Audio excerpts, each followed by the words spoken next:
Stop! You're about to throw away $30 worth of organic fertilizer every single time you toss a banana peel in the trash. Here's the quick win right up front. The magic is an 8-hour soak. Most people never get results from banana peel water because they soak the peels for the wrong amount of time and feed on the wrong schedule. So their plants end up starving for potassium at the exact moment they need it most. Get that 8-hour window right, and you've already won half the battle. In the next 11 minutes, I'll give you the exact routine, how long to soak, how often to apply, how much to use at each growth stage, and a list of 8 plants that genuinely benefit. But be careful. There's one very popular plant that banana peel water can actually damage. Are you growing it right now? Stick with me and I'll tell you which one to skip near the end. Here's what we're covering.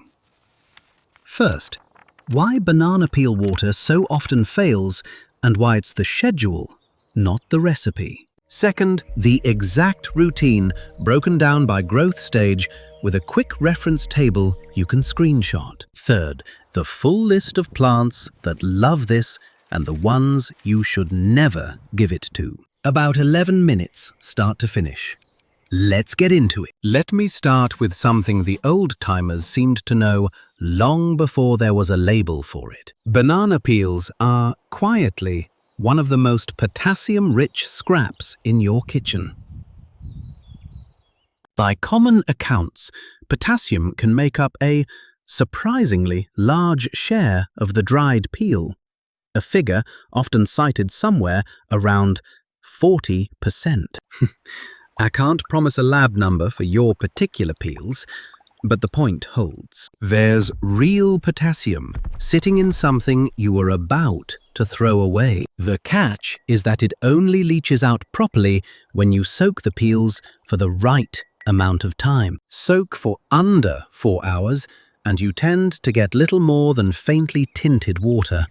The potassium hasn't had time to come out. Soak for 6 to 8 hours and you usually hit the sweet spot.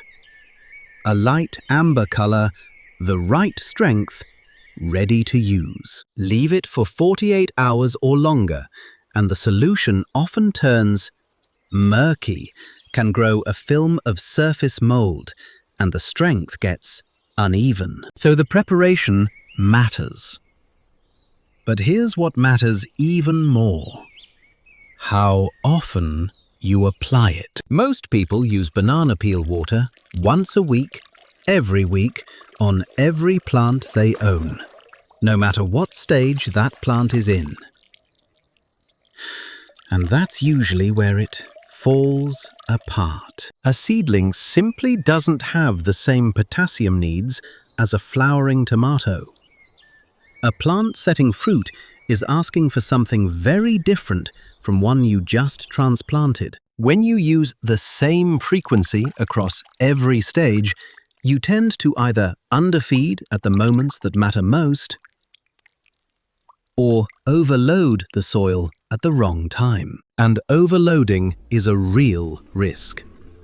Too much potassium may start to compete with calcium and magnesium, 2 nutrients your plants also need. The result can be yellowing leaf tips and slower growth, which is often the opposite of what we were going for. So ask yourself, how often are you applying it right now? Think about that for a second. The problem usually isn't your recipe. It's your schedule. One quick word before we get into amounts. This is an organic plant-based feed, so it's about as gentle as garden fertilizers get. Even so, treat it like any fertilizer. Pour it at the base of the plant and keep your bucket of soaking peels covered and out of reach of curious pets and little ones. Once it's watered into the soil, your garden is perfectly safe to potter around in again. Now, let me walk you through the routine stage by stage. This is the part most gardening channels skip. And I want to be honest with you. These aren't lab-precise prescriptions. They're the simple measures I go by in my own garden. The kind of rough amounts an old gardener would rattle off without thinking. The key idea is just this. Match the feeding to the growth stage, not to the calendar. Stage 1. The seedling phase. Here's what to do. Feed once a week about 100 milliliters per plant. Call it half a cup. And dilute it well. Roughly 1 part banana water to 5 parts plain water. Why so gentle? Because in the first few weeks after germinating or transplanting, the root system is still finding its feet. A little potassium helps the roots build stronger cell walls and take up water. But you don't want to flood a young plant. Stage 2. The flowering phase. Usually somewhere from week 4 to week 8. Here's what to do. Step it up to twice a week. About 150 milliliters per plant, diluted a bit stronger at roughly 1 part banana water to 3 parts plain water. Why the increase?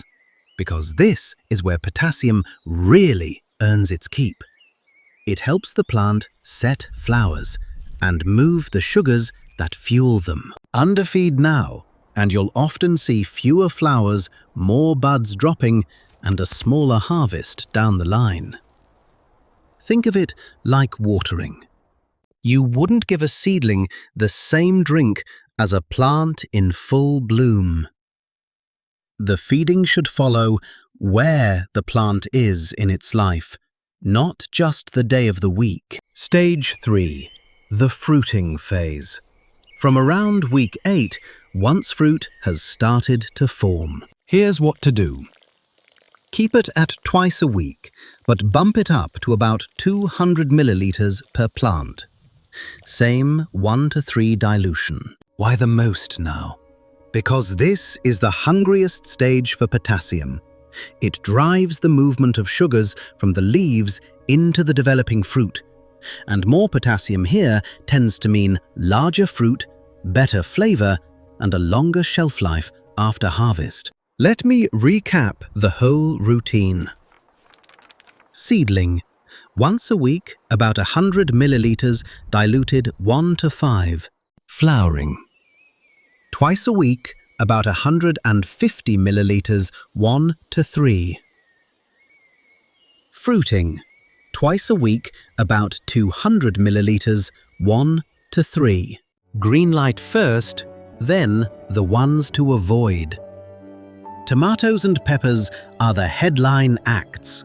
Both are heavy potassium feeders, especially while flowering and fruiting. Cucumbers and squash are right there with them if you grow zucchini or summer squash. Banana peel water during the fruiting stage can make a real difference to size and flavor. Beans, both pole and bush, tend to appreciate it during flowering. Leafy greens, like spinach and kale, can use it during active growth, though they're less hungry than fruiting plants. Strawberries usually respond beautifully while flowering and fruiting. And roses, if you grow ornamentals, are reliable potassium lovers. That's 8 plant types right there. An old gardener I know has fed just tomatoes, peppers and roses this way for 3 seasons running. And the results have been steady enough that the folks next door have started asking what he's putting on them. Now the red light, the plants to skip.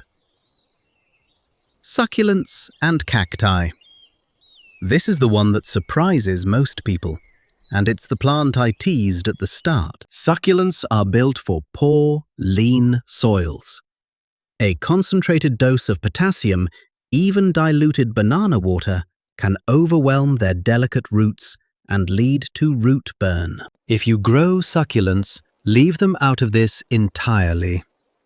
Blueberries. Blueberries need acidic soil, a pH somewhere between 4.5 and 5.5. Potassium tends to nudge soil pH up over time, so regular banana peel water can quietly work against the very conditions blueberries depend on. Use a dedicated acid fertilizer for those instead. And seedlings under 2 weeks old. The roots are simply too fragile that early. Wait until the plant has properly established before you introduce any extra feed. 3 quick mistakes to avoid before we wrap up. First, not diluting. Undiluted banana water can be too strong, especially for seedlings. Always dilute, as we covered. Second, using peels with stickers or printed labels. The adhesive and ink on produce stickers can add residue you don't want in your solution. Peel them off before soaking. Third, pouring it onto the leaves or straight down the main stem. Always apply around the base about 6 inches out from the stem and let the roots do the absorbing, not the crown. And one last tip that makes the whole system work better. Rotate your weeks. 1 week, banana peel water for potassium, the next something like compost tea or a balanced liquid feed for nitrogen. Rotating like this helps stop potassium from dominating the soil and keeps your nutrients in balance. More potassium isn't better, balanced potassium is better. Let me bring it all together. Banana peel water genuinely works, but mostly when you soak it for that 8-hour window and feed it on the right schedule for each stage. Seedlings, once a week. Flowering and fruiting twice a week, with the dose climbing as the plant grows. 8 plants respond best. Tomatoes, peppers, cucumbers, squash, beans, leafy greens, strawberries, and roses. Succulents, blueberries, and very young seedlings are the exceptions. Skip the banana water for those. And that plant I mentioned at the very start. Succulents. The potassium can overwhelm their roots, so if you're growing them, leave them out of this routine. So, this weekend, grab 2 banana peels, soak them for 8 hours, and try the schedule on just 1 plant. Then drop your result in the comments in 2 weeks. I'd love to hear how it goes. Don't be surprised when your neighbors start asking what you're putting in your garden once they see the difference. Happy gardening!